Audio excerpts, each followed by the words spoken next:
दिनांक 15 मे 2025 रोजी भारतीय जनता पार्टीच्या सांगली शहर जिल्हाध्यक्षपदी माजी नगरसेवक श्री प्रकाश डंग यांची फेरनिवड करण्यात आली। त्या संदर्भात त्यांना निवडीचे पत्र माजी आमदार तथा जिल्हा निरीक्षक सुरेशभाऊ हाळवणकर यांच्या हस्ते देण्यात आले। यावेळी सांगली विधानसभा आमदार सुधीरदादा गाडगीळ, मिरज विधानसभा आमदार तथा माजी मंत्री सुरेशभाऊ खाडे, भाजपा राष्ट्रीय कार्यकारिणी सदस्य तथा जिल्हा निवडणूक अधिकारी प्रकाश बिर्जे यांच्या प्रमुख उपस्थितीमध्ये हा कार्यक्रम घेण्यात आला।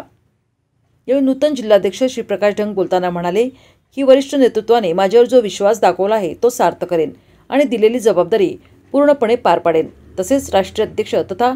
केंद्रीय मंत्री आदरणीय JP नड्डाजी, आदरणीय पंतप्रधान श्री नरेंद्रभाईजी मोदी, केंद्रीय गृहमंत्री अमितभाई शाह, महाराष्ट्र राज्याचे लोकप्रिय मुख्यमंत्री देवेंद्रजी फडणवीस साहेब, प्रदेशाध्यक्ष तथा महसूल मंत्री चंद्रशेखर बावनकुळे साहेब, प्रदेश कार्यकारी अध्यक्ष आमदार रवींद्र चव्हाण साहेब, उच्च आणि तंत्र शिक्षण मंत्री तथा सांगली जिल्हा पालकमंत्री चंद्रकांत दादा पाटील, सांगली विधानसभा आमदार सुधीरदादा गाडगीळ, मिरज विधानसभा आमदार सुरेशभाऊ खाडे आणि सांगली शहर जिल्हा कोर कमिटी सदस्यांनी या सर्व नेत्यांनी माझ्यावर जो विश्वास दाखवला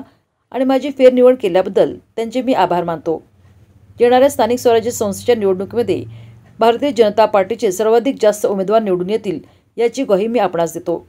यावेळी माजी आमदार दिनकर तात्या पाटील, भाजपा प्रदेश कार्यकारिणी सदस्य नीताताई केळकर, भाजपा किसान मोर्चा प्रदेश उपाध्यक्ष पृथ्वीराज भैया पवार, भाजपा महिला मोर्चा सरचिटणीस स्वातीताई शिंदे, माजी जिल्हाध्यक्ष दीपक बाबा शिंदे म्हैसाळकर,